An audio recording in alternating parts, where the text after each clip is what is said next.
क्षेत्र को अंतिम छोर का विकास का द्वार समझा जाता था, प्रधानमंत्री नरेंद्र मोदी जी ने उसे देश का प्रथम प्रवेश द्वार में परिवर्तित किया।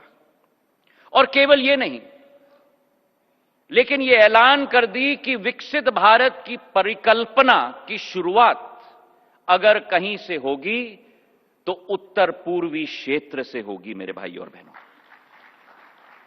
ये वही क्षेत्र है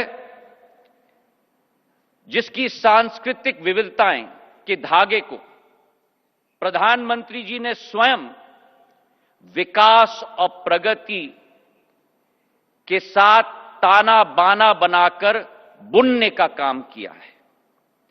ये हमारे ही प्रधानमंत्री हैं जिन्होंने 10 वर्ष से 10% ग्रॉस बजटरी सपोर्ट को बढ़ाकर 6.25 लाख करोड़ रुपए का निवेश उत्तर पूर्वी क्षेत्र में संभव करवाया है।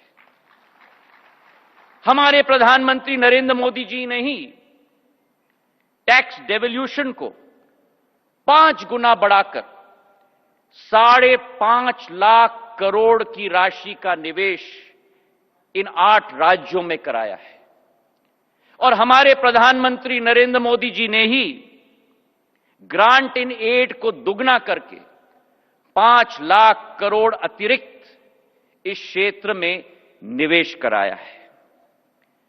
प्रधानमंत्री जी की जो सोच है, ट्रांसफॉर्मेशन बाय ट्रांसपोर्टेशन का जो विजन है, उसके आधार पर इस क्षेत्र को एक स्ट्रेटेजिक हब बनाया है, कनेक्टिविटी का, ग्लोबल ट्रेड का और ग्रोथ का।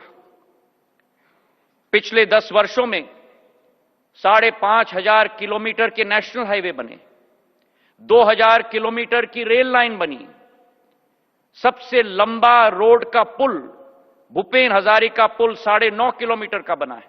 रेल और रोड दोनों का पुल बोगीबिल ब्रिज 5.5 किलोमीटर का बना है। लेकिन उत्तर पूर्वी की कहानी केवल सड़क और ट्रेन की नहीं है। मैं प्रधानमंत्री जी के शब्दों का इस्तेमाल करूंगा। उन्होंने कहा था, यह त्रिवेणी का संगम है। त्रिवेणी का संगम है इकोनॉमिक कनेक्शन का, त्रिवेणी का संगम है इकोलॉजिकल कनेक्शन का, और त्रिवेणी का संगम है इमोशनल कनेक्शन का। और इसी सोच के साथ इंफ्रास्ट्रक्चर को कनेक्टिविटी से जोड़ा गया। विविधता में एकता का संदेश इस क्षेत्र की संस्कृति और आर्थिक पहचान को पूरे राष्ट्र में कनेक्ट किया गया। दूरसंचार की क्रांति में प्रधानमंत्री जी के नेतृत्व में भारत अग्रसर हो चुका है और उत्तर पूर्वी क्षेत्र इसका नेतृत्व कर रहा है। 4G का नेटवर्क, 5G का नेटवर्क, 13,000 किलोमीटर का ऑप्टिकल फाइबर इस पूरे क्षेत्र में भारत सरकार के द्वारा लगाया गया है।